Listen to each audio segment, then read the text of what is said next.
Hey everybody. At the beginning of this year, a lot of big popular YouTubers announced that they were stepping back or even outright retiring from YouTube. And I just want to let you know that for us, that is not the case because we're back, baby!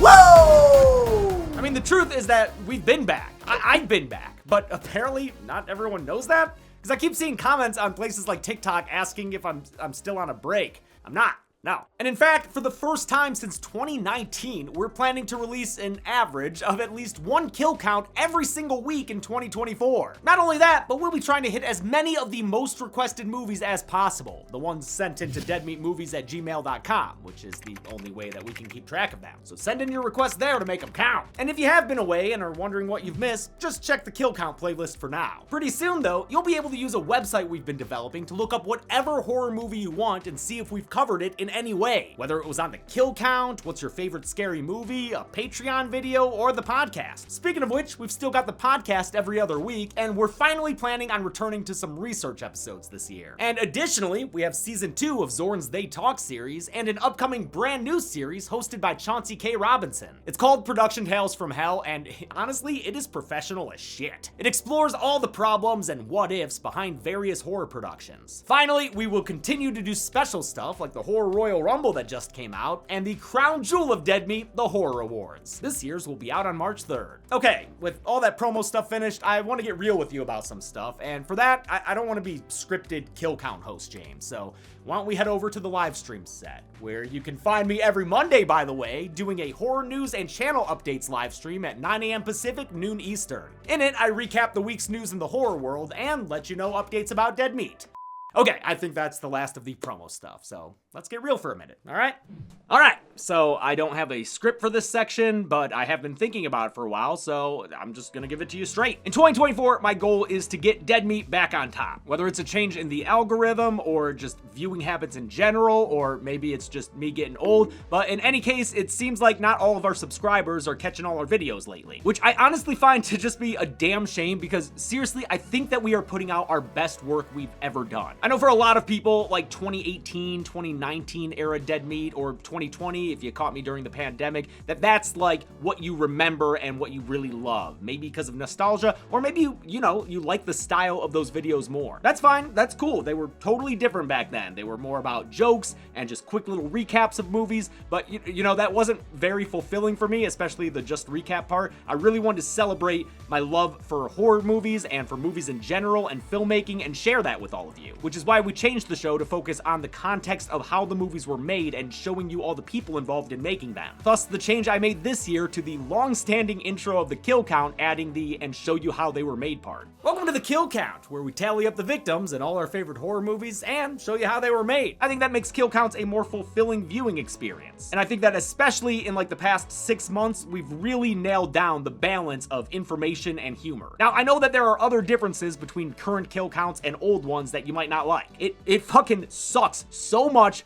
how much we have to blur the gore. I hate it. I can't stand it. I hate how much YouTube is for babies now, but we have to do it. It also probably annoys some of you that there is a sponsor segment in almost every single episode. We try to make them interesting and funny because it's either doing the skits that we do or just me reading talking points into the camera, and we figure the first one's more entertaining, right? But those are like business practices that are outside of our control. We do everything we can to maintain our integrity and our vision for the videos, but sometimes you just have to play by the rules bestowed upon you by bigger forces. That is, if you want to continue to pay your employees decent wages, which we really do. But that's all like business stuff. As far as the creative side of things goes, I really think we're at the top of our game. It's difficult to find other people who can do things in the same style that one person does. I was lucky enough to find editors early on who could match my style, and they've been with me for years, and I love them so much. Bree and Josh and Sarah, you guys always kill it. But what's probably even more difficult is writing in a person's voice. That's why I was so reluctant to hire other writers for such a long time, but we finally did. I always do the final pass to make sure the episode is still in my voice, but they've done a great job giving me that structure and the information and a lot of jokes. So all that's to say, I think that we've really come to a nice balance for the kill count. Even my presentation style. Everyone knows that in 2017, I was like speedrun Eminem James, just talking without breaths and way too fast. With 12 movies, including one crossover and one reboot, the Friday the 13th series is most well known for its ghoulish goalie, Jason Voorhees. I think I changed that pretty quickly, and and in 2018 it was mostly good. But in 2019 and 2020 and even 2021, I go back and I listen to those episodes, and honestly, I can't stand the delivery that I have there. It's very much in the style of a YouTuber who likes to accentuate everything he says and go up and down in the way he talks and kind of over-exaggerate everything he does. All began with a benefactor, a dude named LaBelle who met great-grandpa Victor on a ship one time. Like, I can't fucking stand that, and I've really tried to, again, adjust, speed things back up and be more natural in my presentation. I mean, in a couple of years, I'll probably look back at these kill counts and have my own issues with my narration. But for right now, anyone who tuned in like 2019, 2020-ish and was annoyed with my narration, I agree with you, man. I don't like it, and your complaints were valid. I've tried to improve, and I think that I really have lately. But also, in general, the last 2 years were really rough on the channel, and in a lot of cases for me personally. In 2017, 18, and 19, I released at least one kill count a week. The show was simpler back then, so it was more doable, but it still, you know, kind of almost killed me. I mean, not literally, I won't be that dramatic, but it was really rough on me, and I never had the time to do social things or have any outside interests. Just pretty much every minute of every day was working on Dead Meat, which was fine. It got it to a really good place. 2020 was when I decided to start slowing down the releases in the beginning of each year, both because ad revenue gets really bad in the beginning of each year, and also just to, you know, let myself breathe. I still think the algorithm has punished me eternally for that decision. I think that as soon as I wasn't releasing a kill count every week, things got weird, man. But barring months like January and February, kill counts were still pretty regular throughout 2020 and 2021. And then in 2022, I did that thing. I took the 6-month break from hosting the kill count. Again, it was not a 6-month vacation. I was still doing lots of behind the scenes stuff. I just wasn't writing and hosting and editing kill counts. I did that to finally give myself an actual full-on break after 5 years of just constant kill counts. During that time, I got married, of course, and I was planning on doing more like outside creative things, but honestly, I think my body just told me to stop and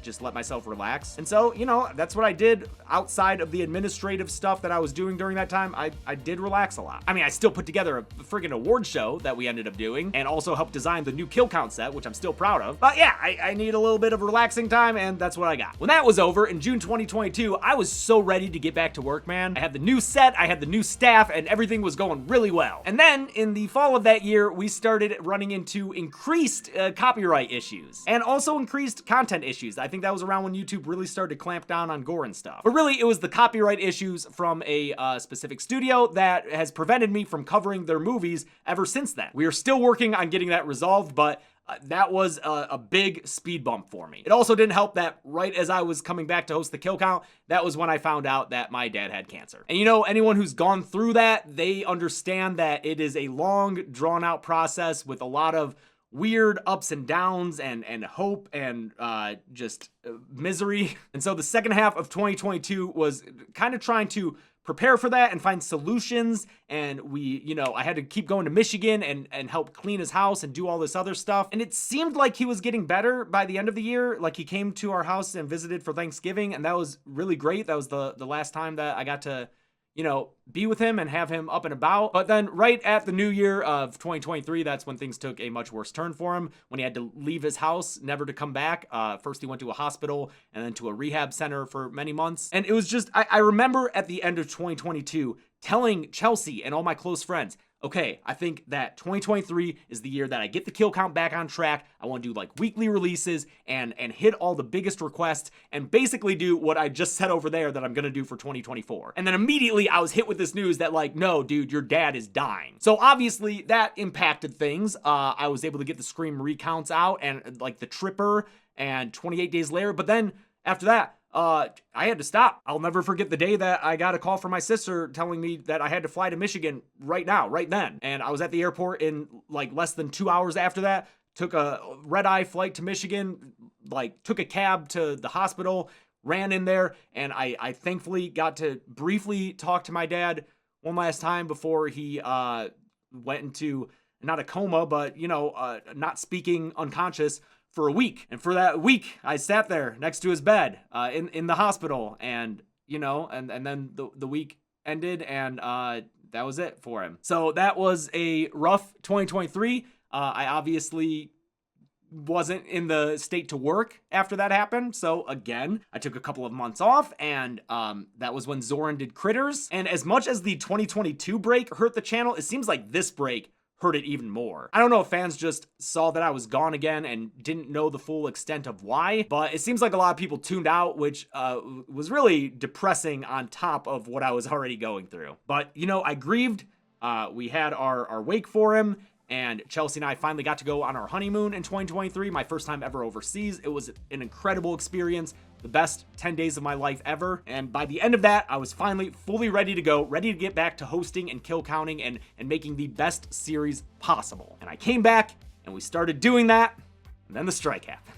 Like, it happened so soon after I came back to hosting that it's actually funny. You see, I'm laughing. And I know that there have been commenters saying that, like, we didn't have to stop covering struck work for the kill count. I've explained this so many times. We felt that we did. I've always argued that kill counts are promotional work for the movies that they cover. I have made that argument in favor of the fair use of their clips in the videos. And since promotional work was struck by SAG actors, which Chelsea became during the strike and which I hope to be someday, I felt it would be extremely hypocritical to all of a sudden say, no, these are just internet videos. They're not promotional. We can keep doing it. I feel that they're promotional, so we stopped doing them and started covering non-struck work. And for Don't Hug Me, I'm Scared and Mortal Kombat 9, it was really good. And then we covered other stuff that I guess people just weren't as interested in. And that's fine. You know, I'm never going to say like, oh, you're wrong for not being into that, even though you're kind of wrong for not watching Llamageddon. Seriously, watch the Llamageddon kill count. It's just like Thanksgiving. Y'all fuckers love that shit. But regardless, we did what we could to get through that period of time, which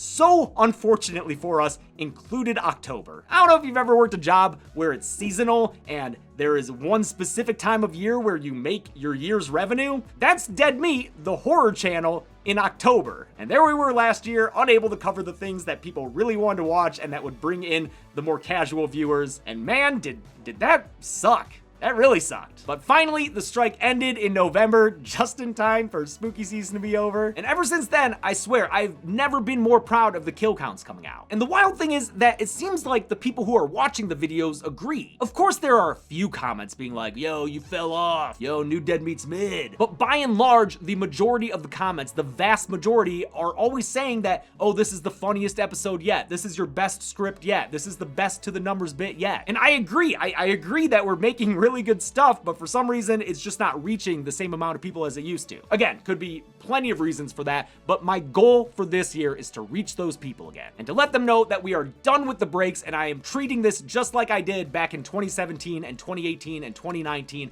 of making it the best thing it can be. Only now it won't be as hard on me because I have an amazing staff of people with the Dead Meat team. And like I said, we're planning on covering the most requested movies. I look back at kill counts from, I don't know, 2021, 22, and I'll admit, yeah, there were some weird choices in there. Mostly because I feel like mainstream stuff kind of bores me and I like finding the interesting offbeat stuff. But I know that that's not the case for everyone. Not everyone has seen all the Saws 1,000 times. So it's understandable when Saw X is the video that everyone wants to see. Or, you know, something like other movies that I'm still working on trying to cover them. I see your comments, I know. And that's not to say that we're only gonna be covering mainstream things. I still plan on covering fun B movies and introducing you to lesser known films. I have a script for Slugs that is just aching to get out there, man. Fucking Slugs. It was made by the guy who did Pieces. Remember that? Yeah, that kill count's written. That's coming out this year, I hope. In any case, I just want to make this video as a kind of promise and agreement to you. I'm going to spend this year making this channel the best it can be. And in exchange, I really hope that if you're a casual viewer or a lapsed viewer, you give these new episodes a shot. If you don't like them, if your tastes have changed, or if you think that the quality of the videos isn't as good, that's fine, man. That's your opinion. You can move on and go watch something else, probably TikTok. But if you just checked out because I took a break a couple of times, or you thought that the movies I was covering weren't that interesting, just give it another shot, man. I really think that these episodes are the best they've ever been. How many times have I fucking said that? But it's because it's true. So get back in there, man. I want to see you every Friday, starting with Welcome to the Kill Count and going all the way to Be Good People. Thanks, everyone. Let's make 2024 the best year ever on Dead Meat.